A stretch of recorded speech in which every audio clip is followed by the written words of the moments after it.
नमस्कार दोस्तों, मैं हूं आपका यश भैया। कैपजेमिनी गेम बेस्ड एप्टीट्यूड की इस वीडियो सीरीज में आपका स्वागत करता हूं। पार्ट 2 है इस वीडियो सीरीज का।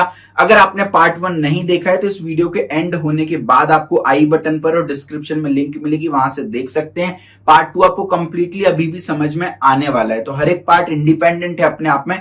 तो पहले पार्ट 2 निपटा लीजिएगा, उसके बाद आप पार्ट 1 देख लीजिएगा। भाई देखिए, टोटल 8 टाइप के गेम्स कैपजेमिनी में आते हैं। 5 आपको यहाँ दिख रहे हैं, 3 अगली स्क्रीन पर दिख रहे हैं। तो पार्ट 1 में हमने चैलेंज नंबर 1 और 2 जो है वो कंप्लीट किया हुआ था, और गेम बेस्ड एप्टीट्यूड में आप कैसे मैक्सिमम मार्क्स ला सकते हैं उसको देखा हुआ था भाई। और साथ में मैंने आपको लाइव स्क्रीन रिकॉर्डिंग भी बताई थी, किस तरह के गेम्स होते हैं, कैसे क्या लेवल अनलॉक होती है। इस पर्टिकुलर वीडियो में हम geo sudo challenge, inductive logic challenge और ऑडो चैलेंज पर हम डिस्कशन करने वाले हैं भाई। तो एक एक करके स्ट्रेट अवे हम जंप करते हैं। खूब सारे क्वेश्चंस हम प्रैक्टिस करेंगे, तो मेरे साथ आप प्रैक्टिस करिएगा। देखिए भाई, कैपजेमिनी की अगर आप कंप्लीट प्रिपरेशन करना चाहते हैं तो यूट्यूब चैनल को सब्सक्राइब कर लें। बहुत सारी वीडियोस यहाँ ऑलरेडी डाल चुका हूँ, आगे भी डालने वाला हूँ। साथ में आप हमारा कैपजेमिनी सुपरसेट कोर्स भी चेकआउट कर सकते हैं। डिस्क्रिप्शन में इसकी लिंक मिल जाएगी आपको, और वीडियो के एंड में कोर्स की पूरी डिटेल में दे दूंगा। ठीक है भाई। जियो सूडो या डिडक्टिव लॉजिक रीजनिंग चैलेंज होता क्या है, देखिए भाई, यहाँ पर आपको एक गेम आएगा, इस तरीके की ग्रिड दिखेगी। नीचे आपको 4 बटन्स होंगे, ये क्लिकेबल बटन्स होंगे। इनमें से किसी एक बटन को क्लिक करना होगा। तो क्वेश्चन मार्क की जगह आपको क्या लग रहा है कि क्वेश्चन मार्क में मैं ट्राइंगल भरूंगा या प्लस भरूंगा या सर्कल भरूंगा या स्क्वायर भरूंगा, ये आपको फिल करना होगा। अब शर्त ये है कि पूरी हॉरिजॉन्टल रो में यूनिक सिंबल्स होने चाहिए, और आपकी हॉरिजॉन्टल और वर्टिकल, माफ कीजिएगा, दोनों रोज में यूनिक सिंबल्स होने चाहिए। कहने का मतलब ये है कि भाई देखो, अगर इस रो में ऑलरेडी मेरा स्क्वायर आ गया तो स्क्वायर तो नहीं आ सकता। इस रो में ऑलरेडी मेरा ट्राइंगल आ गया तो ट्राइंगल नहीं आ सकता। इस रो में ऑलरेडी मेरा प्लस भी आ चुका है तो प्लस भी नहीं आने वाला। यानी करेक्ट आंसर आपका सर्कल हो गया। इधर सर्कल को ही बिठाना पड़ेगा, आप रिपीटेशन नहीं कर सकते। Only one figure of a particular type can come in a row, same law applies for the column as well. अगर मैं आपसे पूछूं कि यार इस क्वेश्चन मार्क की जगह क्या आएगा फॉर एग्जाम्पल, तो भाई मुझे नहीं पता क्या आएगा, but I am very sure कि प्लस नहीं आएगा और आपका ट्राइंगल नहीं आएगा। क्यों? क्योंकि एक रो में एक ही ट्राइंगल और एक ही प्लस हो सकता है। सिमिलरली एक कॉलम में एक ही ट्राइंगल एक ही प्लस हो सकता है। यूनिक चाहिए भाई। तो यहां पर ऑलरेडी हमारे पास आपका स्क्वायर आ चुका है, प्लस आ चुका है, और आपका ट्राइंगल आ चुका है। केवल सर्कल की कमी थी, तो सर्कल भाई भी आ गए। तो आपको सिर्फ सर्कल पर टैप करना है और अपने आप आपका गेम अगला लेवल जो है वो अनलॉक हो जाएगा। ठीक है, और बढ़ते हैं, अगले लेवल पर बढ़ते हैं। थोड़ा सा और डिफिकल्ट क्वेश्चन देखते हैं भाई। यहाँ पर ये 4x4 की एक मैट्रिक्स दे रखी है। आपसे पूछा इस क्वेश्चन मार्क में क्या आएगा, तो मैं बोलता हूं आपको करेक्ट आंसर ने आपको गलत आंसर्स को एलिमिनेट करना है भाई। करेक्ट आंसर अपने आप अपन को मिल जाएगा। देखो भाई, सबसे पहले अगर मैं इस रो की बात करूं तो इस रो में ऑलरेडी मेरे पास एक स्क्वायर है और एक सर्कल है। तो भाई आपका सर्कल भी नहीं आ सकता, आपका स्क्वायर भी नहीं आ सकता। अब अगर आपके पास समय कम बचे ना, तो इन दोनों में से एक आप तुक्का माराना है ना। अब या तो भाई ट्राइंगल आएगा या तो आपका प्लस आने वाला है। तो भाई अब जब भी ऐसा कोई भी केस बनता है तो भाई कंफ्यूजन होगा, टेंशन होगी। तो बेस्ट ऑप्शन एक फिल आउट करके देख लो यार। एक काम करता हूं, मैं ट्राइंगल रख के देख लेता हूं, अगर कोई समस्या होगी तो फिर प्लस रख देंगे भाई। तो चलो, मैंने मान लो यहां पर ट्राइंगल रख दिया फॉर एग्जांपल। ठीक है, अब यहां पर ट्राइंगल रखा है तो इस रो को कंप्लीट करने के लिए इधर पे प्लस रखना पड़ेगा। अब इधर प्लस रख दिया तो इसको कंप्लीट करने के लिए, ये वाले कॉलम को कंप्लीट करने के लिए यहाँ पे सर्कल रखना पड़ेगा भाई। चलो वेरी गुड, यहाँ पर सर्कल रख लिया तो इसको कंप्लीट करने के लिए यहाँ पर स्क्वायर रखना पड़ेगा भाई। तो बिल्कुल अभी तक तो काम चल रहा है भाई। और अब इस कॉलम को कंप्लीट करने के लिए क्या करना पड़ेगा, इधर पे प्लस रखना पड़ेगा भाई। तो मेरे ख्याल से भाई यहाँ पर कोई भी दिक्कत नहीं आ रही है। इसको कंप्लीट करने के लिए सर्कल रखना पड़ेगा, और यहाँ पर आपका ट्राइंगल आ जाएगा, और इधर पे आपका स्क्वायर आ जाने वाला है। देखो भाई, पूरी ग्रिड यहाँ पर कंप्लीट हो जा रही है। यानी कि ट्राइंगल जो है वो आपका करेक्ट आंसर होने वाला है। एक बार क्रॉस वेरीफाई भी कर लो भाई, प्लस में कुछ ना कुछ फिर 100% दिक्कत आएगी। तो अगर मान लो मैं यहाँ पर प्लस रख देता हूं फॉर एग्जांपल, तो कुछ ना कुछ दिक्कत आनी चाहिए। देखो, अगर मैं यहाँ पर प्लस रख देता हूं तो फिर इधर मेरे को ट्राइंगल रखना पड़ेगा, क्योंकि इस रो की यूनिकनेस को मेंटेन करना है। अब अगर इधर ट्राइंगल रख दिया तो इस कॉलम की यूनिकनेस डिस्टॉर्ट हो जाएगी। कॉलम की भी यूनिकनेस रखना है, तो यानी प्लस नहीं रख सकता। ट्राइंगल जो है वो आपका करेक्ट आंसर आने वाला है। राइट, समझ गए भाई? चलो वेरी गुड, बहुत बढ़िया। अगले सवाल पर एक और लेवल मैंने यहाँ पर बढ़ा दिया भाई। अब आपको बताना है यहाँ पर क्या क्या आ सकता है। क्वेश्चन मार्क क्या है, इस क्वेश्चन मार्क की जगह क्या क्या आ सकता है। तो एक बार सारे हिट एंड ट्रायल मेथड करते हैं। आप भी चाहे तो मेरे साथ साथ कर सकते हैं। देखिए भाई, सबसे पहले तो इसकी जो रो है और कॉलम है उसको देखते हैं। सबसे पहले कॉलम को देखते हैं भाई। ऑलरेडी स्टार और मून आ चुका है, चांद और सितारे आ चुके हैं, तो चांद और सितारे तो नहीं आ सकते, तो इनको एलिमिनेट कर दो भाई। तो सितारा भी नहीं आ सकता, चांद भी नहीं आ सकता भाई। अब यहां पर चैलेंज ये हो गया कि रो पूरी खाली है, तो भाई अभी तक फिलहाल मैं केवल 2 ऑप्शन एलिमिनेट कर पाया हूं, यानी 4 ऑप्शंस मेरे पास बचे हुए हैं भाई।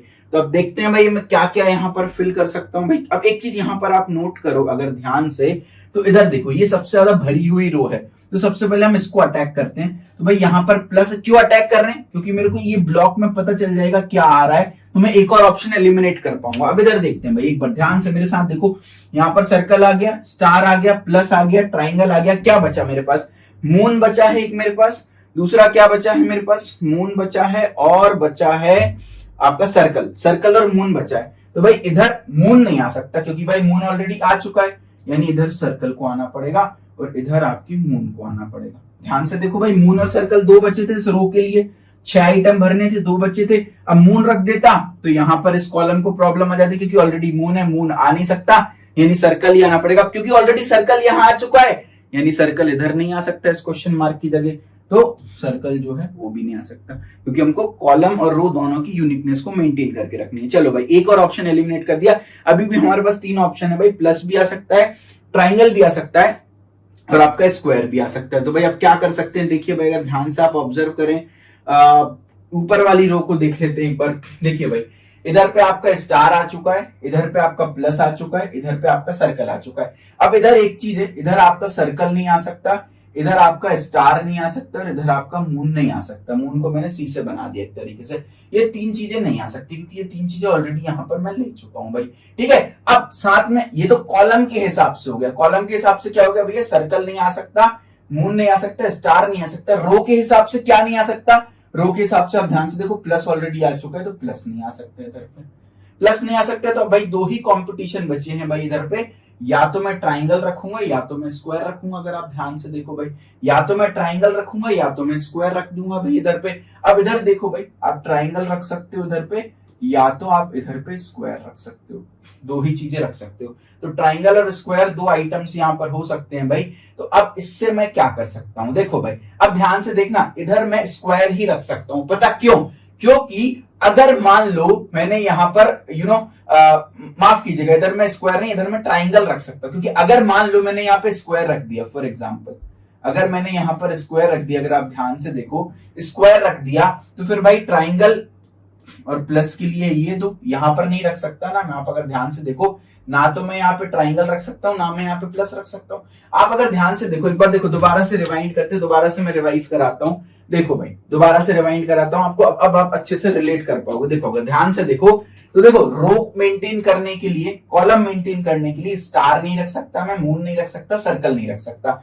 रो मेंटेन करने के लिए आप प्लस नहीं रख सकता। अब यहां पर भाई मेरे पास 2 पॉसिबिलिटी थी, या तो मैं स्क्वायर रख दूं या तो मैं ट्राइंगल रख दूं। अब अगर मान लो मैं यहां पर आपका स्क्वायर रख देता हूं, फॉर एग्जांपल अगर मैं स्क्वायर रख देता हूं, अब मेरे पास 2 पॉसिबिलिटी बच रही हैं, क्या, एक मेरे पास प्लस बच रहा है, एक मेरे पास ट्राइंगल बच रहा है। चलो मैंने प्लस यहां रख दिया तो ट्राइंगल यहां रखना पड़ेगा, दिक्कत हो गई, ट्राइंगल ऑलरेडी है। चलो मैंने ट्राइंगल यहां रख दिया तो फिर प्लस यहां रखना पड़ेगा, फिर दिक्कत आ गई, क्योंकि ऑलरेडी ये चीज यहां पर प्रेजेंट है। तो यानी एक बात तो तय है कि यहां पर स्क्वायर रखने से प्रॉब्लम हो रही है जनाब अपन को। तो यानी एक बात तो श्योर है कि स्क्वायर मेरे को इधर ही लाना पड़ेगा, और कोई ऑप्शन नहीं है। स्क्वायर इधर लाना पड़ेगा तो इधर मेरे को सिर्फ ट्राइंगल लाना पड़ेगा, और कोई ऑप्शन नहीं है। देखो भाई ऐसे क्वेश्चंस करने से दिमाग खुलता है भाई, जिसका दिमाग खुला है वो कंपनी में आगे बढ़ जाएगा, इसलिए ऐसे क्वेश्चंस कंपनी वाले देते हैं। यहाँ ट्राइंगल बचा, अब एक ही ऑप्शन बचा भाई, क्वेश्चन मार्क की जगह क्या आएगा, जल्दी बताओ कमेंट बॉक्स में। क्वेश्चन मार्क की जगह आपका आने वाला है प्लस। ठीक है, तो करेक्ट आंसर आ गया आपका प्लस। क्यों आने वाला है प्लस, क्योंकि ऑलरेडी यहां पर ट्राइंगल आ चुका है, स्क्वायर आ चुका है, सर्कल, मून, स्टार सब आ चुका है, केवल प्लस बचा है।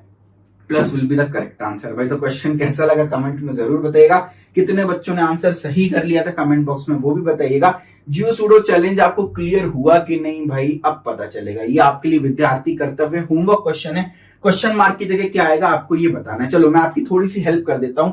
अगर इस रो को मेंटेन करना है, रो की यूनिकनेस को मेंटेन करना है, माफ कीजिएगा कॉलम की यूनिकनेस को मेंटेन करना है, तो आप सर्कल और मून नहीं रख सकते भाई, तो सर्कल और मून नहीं आएगा, ये बात तो तय है। अगर इस इस रो की यूनिकनेस को मेंटेन करना है, तो स्टार भी नहीं आएगा और ट्राइंगल भी नहीं आएगा, यानी या तो आपका आएगा स्क्वायर या तो आपका आएगा प्लस, दोनों में से कोई एक आंसर होने वाला है, या तो प्लस आएगा या तो स्क्वायर होगा।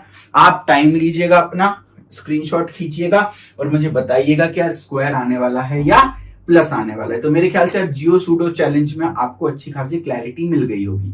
चलिए भाई अगले गेम की तरफ मूव करते हैं। अगला गेम है inductive logic challenge, but before that अगर आपने अभी तक वीडियो को लाइक नहीं किया हो तो जरूर से लाइक कर दें, चैनल को सब्सक्राइब नहीं किया है तो सब्सक्राइब करके बेल आइकन दबा दीजिए। आगे आपके लिए बहुत अमेजिंग कंटेंट में लेकर आता रहूंगा, तो आपको नोटिफिकेशन मिलता जाएगा। देखिए भाई इंडक्टिव लॉजिक चैलेंज में क्या होता है, देखिए आपको ये इसको बोलते हैं डज नॉट फिट रूल भाई। तो आपको odd one out basically find out करना है। आपको बहुत सारे फिगर्स दिए रहेंगे, सारे फिगर्स टैपेबल होंगे, क्लिकेबल होंगे, तो आपको वो फिगर क्लिक करना है जो इस एक लॉजिक यहाँ पर बन रहा होगा। तो उस लॉजिक को जो उस रूल को जो फिगर फिट नहीं कर रहा होगा उस फिगर पर आपको टैप करना है। अगर मैं आपको यहाँ पर बताऊं, देखो इसमें देखो आप पॉइंट्स काउंट करो 1 2 3 4, टोटल 4 पॉइंट्स है। इधर काउंट करो 1 2 3 4 5 पॉइंट्स है, ठीक है। इधर काउंट करो 1 2 3 4 5 6 पॉइंट है।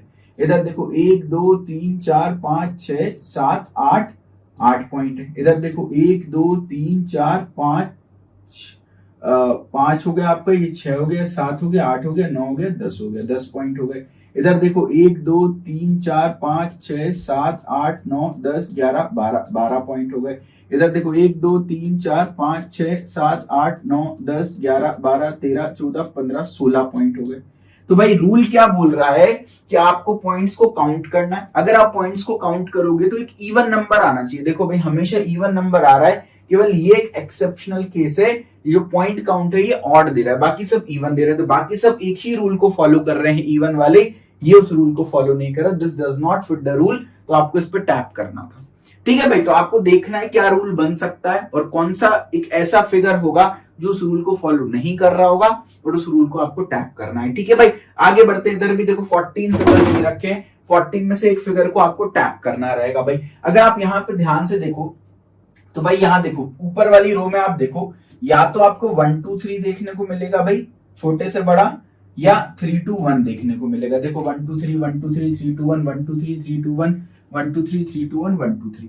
सिमिलरली इधर भी देखो आपको 7 8 9 देखने को मिलेगा, या तो फिर आप देखो 9 8 7 देखने को मिलेगा, 7 8 9 9 8 7, यानी असेंडिंग या डिसेंडिंग ऑर्डर में। तो इस लॉजिक के हिसाब से सेकंड रो में भी या तो 4 5 6 देखने को मिलना चाहिए असेंडिंग ऑर्डर में, या 6 5 4 देखने को मिलना चाहिए डिसेंडिंग ऑर्डर में। 4 5 6 6 5 4 4 5 6 4 5 6 6 5 4 4 5 6 4 5 6 6 5 4 4 5 6 4 5 6 4 5 6 4 5 6 6 5 4। केवल ये एकमात्र आदमी है भाई जो कि 6 4 5 दे रहा है। तो भाई 11th फिगर जो है इस पर आपको टैप करना था, ये ऑड वन आउट है, क्योंकि या तो असेंडिंग ऑर्डर में या तो डिसेंडिंग ऑर्डर में। तो 6 5 4 होना चाहिए, 6 4 5 हो गया। इस फिगर को देख के आपको रोबोट्स मूवी वाला सीन याद आ रहा होगा, जहां पर रजनीकांत जी की गर्दन बहुत सारे रोबोट्स गर्दन हिलाते हैं, तो वो जो एक्चुअल रजनीकांत जी हैं वो अपनी गर्दन नहीं हिला पाते हैं, तो पकड़ा जाता है कि भाई कौन सा रोबोट नहीं है इनमें से। तो भाई ये जो है इसका करेक्ट आंसर आपका 11th फिगर जो है वो होने वाला है, ठीक है भाई। अगले उस पर बढ़ते हैं, अगेन 10 फिगर से साथ में सॉल्व करिए, ऑड वन आउट आपको फाइंड आउट करना है। अब इधर आप देखिए, सबसे पहले हम सर्कल को देख लेते हैं, या तो सर्कल में दिक्कत होगी या तो एरोज में दिक्कत होगी। तो अगर आप सर्कल को देखो, पहले यहां था फिर यहां था, यानी 9 बजे, फिर 12 बजे, फिर 3 बजे, फिर शाम के 6 बजे, फिर सुबह के 9 बज गए। तो अगर आप ध्यान से देखो तो एक क्लॉकवाइज डायरेक्शन में सर्कल मूव कर रहे हैं। तो इसमें तो भाई मैं कोई भी ऑड वन आउट नहीं निकाल सकता, पहले 9 पे था, फिर 12 पे था, फिर 3 पे था, फिर 6 पे था, फिर वापस से 9 पे आ गया। तो इसमें तो मैं कुछ भी ऑड वन आउट नहीं निकाल सकता। एरोज में अगर मैं ध्यान से देखूं तो आप देखो, अगर एरो देख लो, कोई भी 2 एरो अगर आप पकड़ लो रैंडमली, कोई भी 2 एरो, या तो वो एक दूसरे से दूर जा रहे होंगे या तो एक दूसरे की तरफ आ रहे होंगे। कभी भी ऐसा नहीं हो रहा होगा कि सेम डायरेक्शन में या ऑपोजिट डायरेक्शन में जा रहे हो, या तो वो एक दूसरे की तरफ आ रहे होंगे या तो वो एक दूसरे से दूर जा रहे होंगे, ठीक है। कोई भी 2 एरो पकड़ लो आसपास के, एक दूसरे से दूर जा रहे हैं, एक दूसरे से दूर जा रहे हैं, एक दूसरे से दूर जा रहे हैं भाई। अगेन देखो यहाँ पर एक दूसरे से दूर जा रहे हैं, इधर भी देखो एक दूसरे से दूर, ये एक दूसरे की तरफ आ रहे हैं भाई। अब यहाँ पर देखो भाई, प्रॉब्लम प्रॉब्लम प्रॉब्लम प्रॉब्लम आपको इधर देखो समझ में आएगी, ध्यान से अगर आप देखो तो ये प्रॉब्लम है भाई। 8th फिगर आपका डिफेक्टिव है, क्योंकि अगर आप ध्यान से देखो ये एक दूसरे की तरफ आ रहे हैं, ये एक दूसरे की तरफ आ रहे हैं, ये प्रॉब्लम होगी। तो मैं बस अगर यहाँ पे छोटा सा चेंज कर दूं, क्या चेंज कर दूं भैया, इस 8th फिगर में एक छोटा सा चेंज अगर मैं कर दूं कि ये वाला जो एरो है ना इसको इधर बना दूं तो काम मेरा चल जाएगा, और ये वाला जो एरो है इसको इधर बना दो, बस इन दोनों एरो की डायरेक्शन चेंज कर दो। अब आप देखो एक दूसरे की तरफ आ रहे हैं या एक दूसरे से अवे जा रहे हैं, अवे जा रहे हैं, अवे जा रहे हैं, अवे जा रहे हैं, अवे जा रहे हैं। ये देखो एक दूसरे की तरफ आ रहे हैं, एक दूसरे की तरफ आ रहे हैं, एक दूसरे की तरफ आ रहे हैं, एक दूसरे से दूर जा रहे हैं। तो ये वाले फिगर पर आपको 8th फिगर पर आपको टैप करना था, बोलना था क्या ये फिगर जो है वो ऑड वन आउट है। सर ये लॉजिक हमको कैसे क्लियर होगा, तो यार ये with the help of practice होगा, जितनी आप प्रैक्टिस करोगे उतना बढ़िया है भाई। अगेन एक और क्वेश्चन सॉल्व करते हैं। 9 फिगर से इस बार आपको ऑप्शन दे रखे थे भाई, या तो ए बी सी या डी में से आपको इन चारों में से टैप करना था। आप बी को टैप कर सकते हो, सी को, डी को या ए को, जो भी आपको ऑड वन आउट लग रहा है। तो यहां पर आपकी सहूलियत होगी, 9 में से नहीं चूज करना आपको, 4 में से। यानी मैं मार्क कर लेता हूं, या तो फर्स्ट फिगर में दिक्कत होगी, या तो थर्ड में होगी, या तो फोर्थ में होगी, या तो फिफ्थ में होगी भाई। अब यहाँ पर एक बार अपन ऑब्जर्व करते हैं हो क्या रहा है भाई। अगर आप नंबर ऑफ एरोज देखो तो पहले 1 है, फिर 2 है, फिर 3 एरो हुए, उसके बाद अगर आप ध्यान से देखो तो 4 एरो हुए, फिर 5 एरो हुए, फिर 6 हुए, फिर वापस 6 रह गए, फिर 5 रह गए, फिर 4 हो गए। तो नंबर ऑफ एरोज देखो आप 1 2 3 4 5 6 तक बढ़े, फिर 6 से वापस से कम होना स्टार्ट हो गए। तो भाई यहाँ तो कोई भी डिफरेंस हमको ऐसा नहीं लग रहा है भाई। अब इधर देखते हैं भाई, हमेशा आप ध्यान देखो, हमेशा आप एडिशन अगर करोगे ना तो पहले ऐसा एडिशन करोगे इस टाइप से, फिर ऐसा वाला एडिशन करोगे, ठीक है। तो पहले आप इस तरह से ऐड करोगे इस डायरेक्शन में, फिर उसके बाद आप इस डायरेक्शन में ऐड करोगे। आप देख लो ना कोई भी फिगर, देखो इधर देखो, इधर देखो, ये फिगर नंबर 3 है। 3 से अगर आप 4 पे जाओ, 3 से अगर आप 4 पे जाओ तो देखो ऑलरेडी ये स्ट्रक्चर बना था, ये तो एज इट इज है। ये देखो ये वाला स्ट्रक्चर एज इट इज है, बस ऐड पहले यहां से हुआ, तो यहां से ऐड करेंगे। फिर उसके बाद आप अगर ध्यान से देखो, अब 4 to 5 देखो, अगर आप 4 to 5 कंपेयर करो, देखो आपको और अच्छे से समझ में आएगा। 4 to 5 कंपेयर करो, है ना। 3 to 4 में उतना क्लैरिटी नहीं मिली होगी, बट आप 4 to 5 कंपेयर करो। अगर ध्यान से देखो 4 है, 4 से 5 करना है, तो पहला एडिशन इधर होगा, ये वाला ऐड हो गया, अब ये वाला ऑलरेडी ऐड हो चुका था, तो फिर इधर, ठीक है। अब इधर देखो भाई, सब्ट्रैक्शन में उल्टा होगा भाई, एडिशन में पहले ये ऐड हुआ, फिर ये ऐड हुआ।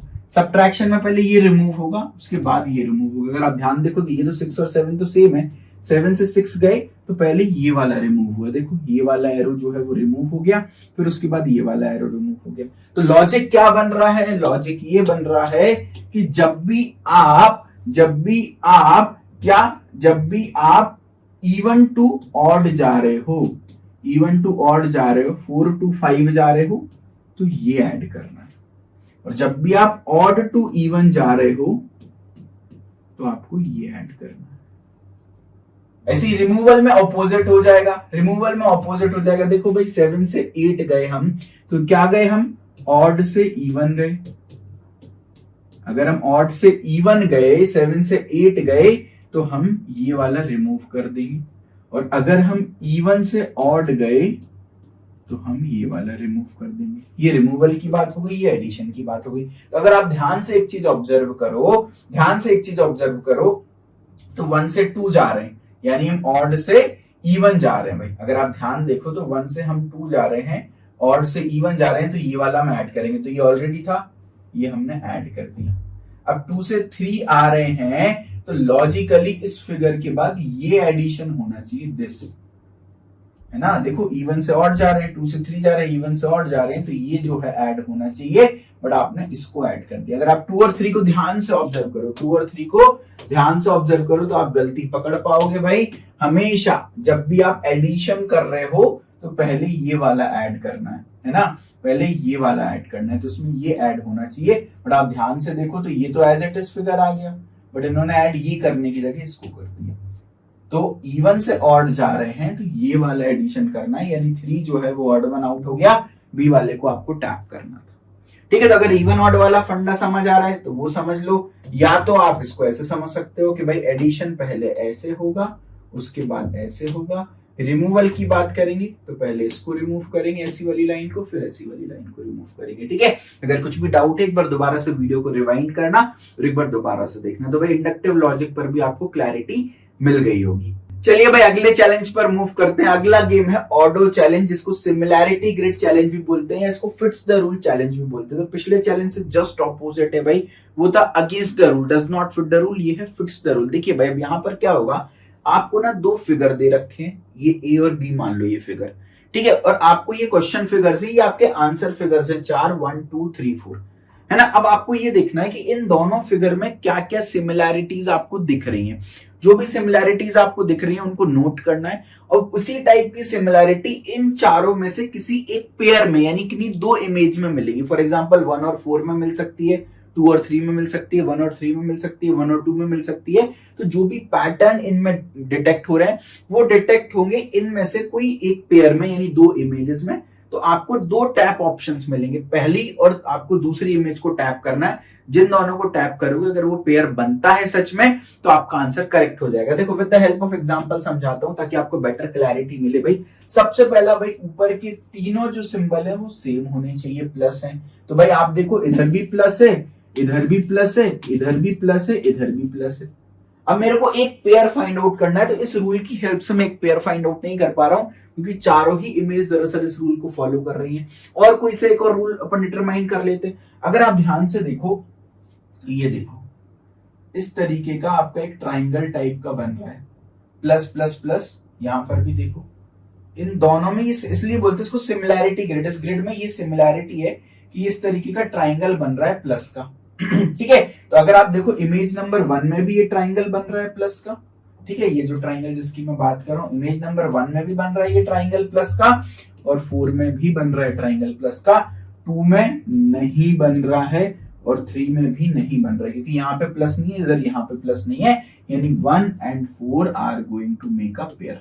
तो आपको क्या करना है एज आंसर, पहले 1 पे टैप करना है फिर 4 पे टैप करना है, तो 1 and 4 का एक पेयर बन जाएगा। राइट, क्लैरिटी मिली। तो हमने ये देखा इनमें क्या क्या रूल्स हैं, और यहाँ पर ये जो भी रूल्स हमने डिटरमाइन किए, दो इमेजेस ऐसी हैं, एक पेयर ऐसा है, पेयर ऑफ इमेज जो कि इन रूल्स को सेटिस्फाई कर रहा है, और वही पेयर हमारा करेक्ट आंसर हो जाएगा। और एग्जांपल्स देखते हैं भाई। इस पर्टिकुलर क्वेश्चन को देखो, एक बार अटैक करने की कोशिश करो। ये दो क्वेश्चंस हैं, क्वेश्चन फिगर्स हैं, और ये चार आपके आंसर फिगर्स हैं। अगर आप ध्यान से एक चीज देखो तो पहला कॉलम और तीसरा कॉलम सेम है, first and third column same है, दोनों में देखो first and third column same है, और सेकेंड और फोर्थ कॉलम सेम है। देखो first and third column same है यहां भी, और अगर आप ध्यान से देखो तो second and fourth column same है। देखो सेकेंड एंड फोर्थ कॉलम दोनों में सेम है, तो second and fourth column same है।